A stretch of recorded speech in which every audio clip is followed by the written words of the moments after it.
자, 여기까지 제가 이제 한번 설명드린 거고, 결국은 이제 종합을 해보면은, 이번 주에 일어난 여러 가지, 들을 보면은 이제 버블이라든지 이런 부분도, 이게 나오고, 인플레에 대한 부분, 그다음에 채권의 금리가 올라가는 부분, 이런 것들이 다 나오지만은, 종합해서 보면은 다, 경제가 다 좋아진다. 경제가 급반등을 이제 하고 있다. 이런 거라고 이제, 보시면 되는 거고, 투자 관점에서 너무 겁을 먹을 필요는 없다. 저는 이렇게 좀, 생각을, 하고 있습니다. 그래서 우리가 장기로 투자하시는 분들은 그냥 가시면 돼요. 그리고 중기적으로 이제 우리가 투자하시는 분들 좀 짧게 가시는 분들은 이제 아까 보신 포세이돈 시그널에서 어, 우리 중기 사이클을 이제 보시면 될 것 같고 어, 자 그렇지만은 저는 이제 뭐 장기 투자를 이제 좀 선호를 하는 편이고 장기 투자를 추천을 많이 합니다. 그러므로 해서 장기 투자를 하시는 분들은 그냥 쭉 가지고 가시면 될 것 같습니다. 자, 여기까지 제가 쭉 한번 설명드렸고, 이제 이번 주 시황에 대해서 쭉 설명드렸습니다. 하다 보니까 좀 많이 길어졌네, 지금. 예, 지금 오늘 좀 약간 늦게 시작을 했긴 했는데, 한 시간이 조금 넘었네, 지금요. 예. 그래도 어쨌든 제가 이제 이 포스팅을 해서 적어주는 것보다 이렇게 이제 설명을 해야지만 아무래도 우리 벤치님들이 이해가 좀 빠를 것 같고, 어, 사실은 제가 포스팅을 해놓고 나서 이제 어, 우리 포사이트 1기, 2기 분들도 계신데 이분들한테 잘 물어보면은 잘 모르세요 하시거든요. 설명을 해줘야지 알고 그러돼서 한번 설명해 주는 게 이렇게 중요하다 이런 것들을 제가 또 느끼고 있고 그래서 이제 이런 자리를 좀 마련해서 이렇게 설명을 드리는 거라 이렇게 좀 생각하시면 될 것 같습니다. 자 그리고 제가 이거 올려주면서 그때 한번 이제 질문 사항에 대해서 한번 미리 받는다 그랬죠. 그래서 한번 보도록 하겠습니다. 자, 댓글이 워낙 많아가지고 이제 댓글로 가서 자, 우리 그냥 이렇게 님이 질문하셨네, 지금요. 예. 어, 많은 투자 구루들이 마켓 타이밍보다는 장기 투자를 권고하는데 포세이돈님의 시그널을 이용하는 좀 여전 같습니다. 예. 차후 하락 시그널이 나올 시 어느 정도 현금화를 권고하시는지. 어, 이거는 이제 우리가 이제 투자의 이제 하나의 이제 방법이라고 이제 할 수가 있는데 저는 이제 투자를 제가 이제 532 전략이라는 거 이제 말씀을 드리죠.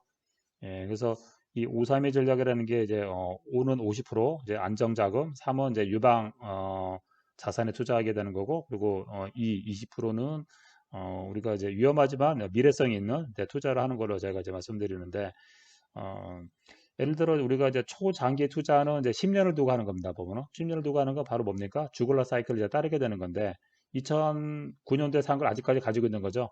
예, 이럴 경우에는 주로 이제 현금화가 없이 그냥 다 주식에 이제 들어가 있는 경우죠. 이렇게 투자할 경우.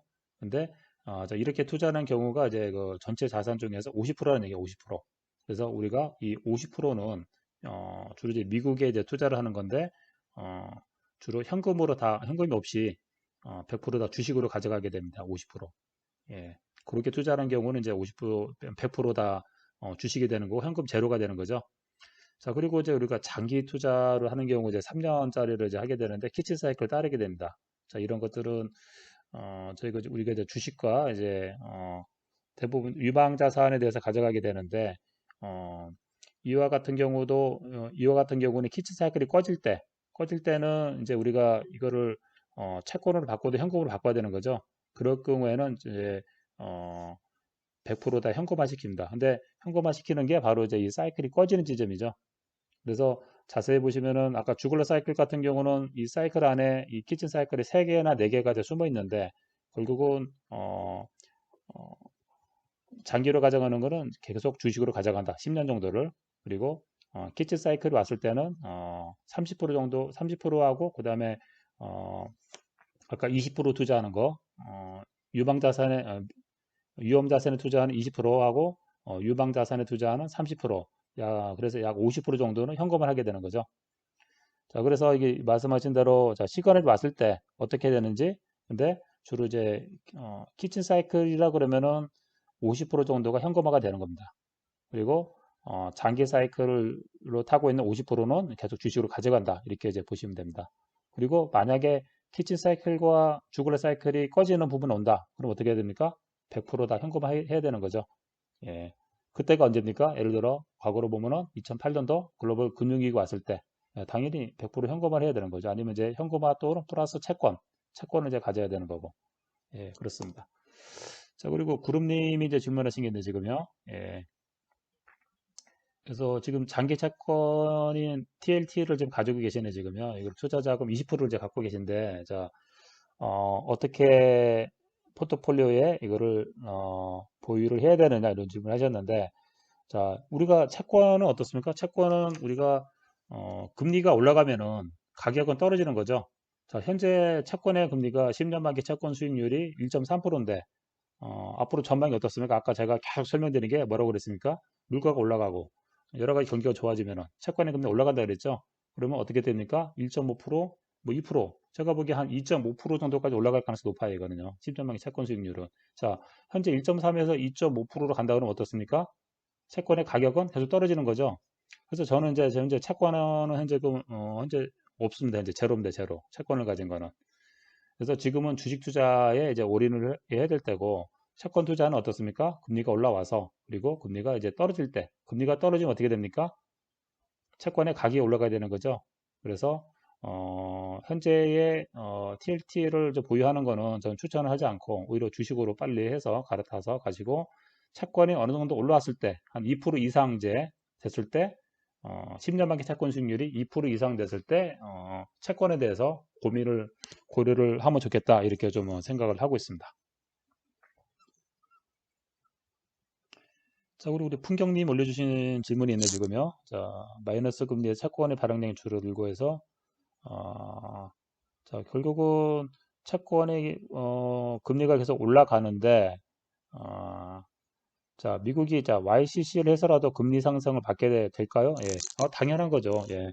아까 제가 파월 의장이 할 수 있는 여러 가지 이제 것들이 있는데 채권의 금리를 막는 것 중에 한 가지가 바로 이제 YCC죠. YCC. 자, YCC는 뭡니까?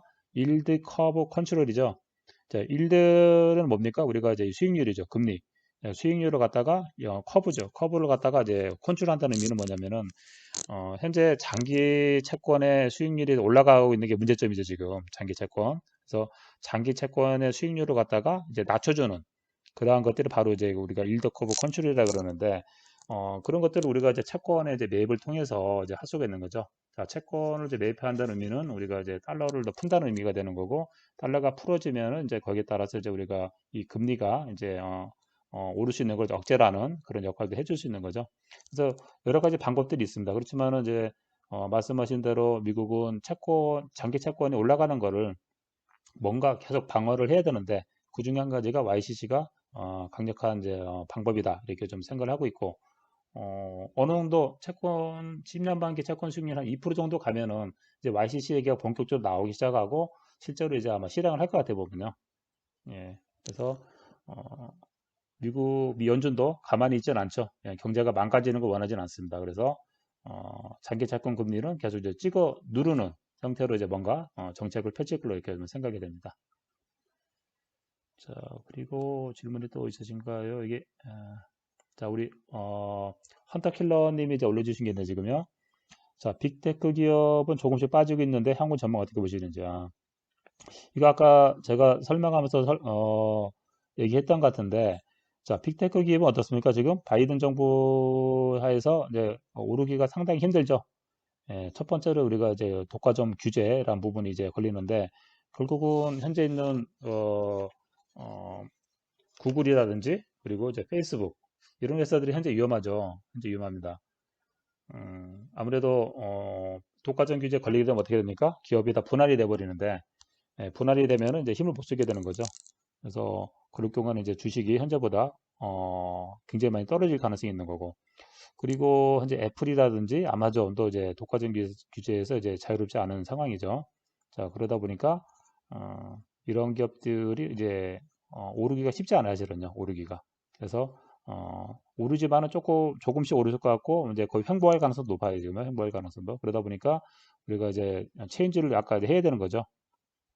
자, 뭘로 해야 됩니까? 이제 그동안 오르지 않았던 주식들 생각을 해봐야 되는 거죠. 첫 번째로. 백신이 이제 본격적으로 보급이 된다 그러면은 현재 골드만삭스는 올 7, 8월 정도를 이제 그 코로나19의 종식으로 보고 있습니다. 지금 7, 8월 정도를. 그러면 주식이라는 거는 조금 더 앞당겨서 반응을 할 가능성이 높은 거죠. 예, 그래서 그러한 이제 그동안 오르지 않았던 이제 가치주들을 봐야 되는 거고, 제가 유심 있게 보는 게 바로 디즈니입니다. 디즈니. 월트 디즈니. 월트 디즈니가 사실은, 코로나19에서도 방어를 잘 했지만은, 결국 디즈니랜드 이제 개장을 하고, 여러 가지 함으로 해서 가장 수혜를 받을 이제 종목이죠. 뭐, 그런 이제 종목들, 이제 조금 생각을 많이 해보는 게 좋지 않나 생각이 되고, 그리고 아까 이제 원자재 부분도 이제 계속 상승 예상되니까, 일부는 조금 이제 원자재 부분에 대해서도 좀 고려를 하는 게 좋지 않겠나. 빅테크 기업이 그동안 많이 올랐죠. 그렇지만은 오르는데 좀 제한이 있지 않겠나 그런 생각을 좀 하고 있습니다. 자, 그리고 두 번째 질문이 2차 부양안 통과 후 한 번 더 달러 약세에 따른 국내 증시 황소장이 올 것으로 예상되는지. 예. 달러가 최근에 이제 하락을 하다가 조금 이제 강세 조금 보이는데, 강세를 이제 약간 이제 보이는 이유는 사실은 유럽이 어, 너무 경제가 안 좋아서 그렇습니다. 그러니까 달러는 어떻게 보면 이제 6개 통화에 대한 이제 상대 가치죠. 그러다 보니까 유로화가 이제 안 좋다 보니까, 유럽이 안 좋다 보니까 결국은 이제 달러가 좀 강세를 보인 그런 측면이 좀 있는데, 실제적으로 이제 유럽도 좀 이제 백신이 이제 보급되면서 조금씩 이제 나아지고 있어 지금요. 그러다 보니까 만약 유럽 쪽에서 좀 경제가 이제 미국과 같이 V자 반응을 한다 이렇게 한다 보면 유로화가 강세가 되는 거고, 결국은 달러도 약세를 가야 되는 거고, 특히 2차 부양안이 이제 1.9조 달러 정도가 이제 풀리게 되는데, 돈이 달러가 풀린다는 의미는 달러가 당연히 약세로 가는 거죠. 예, 그래서 어, 달러 약세는 이제 신흥국의 이제 그 호재가 되는 거고, 결국은 우리나라 증시에 결국은 이제 좋게 반영이 됩니다. 그래서 황소장이랬는데, 예, 뭐 황소장일지는 모르지만 어쨌든 상승장은 계속 좀 이어지지 않겠나 우리나라 같은 경우.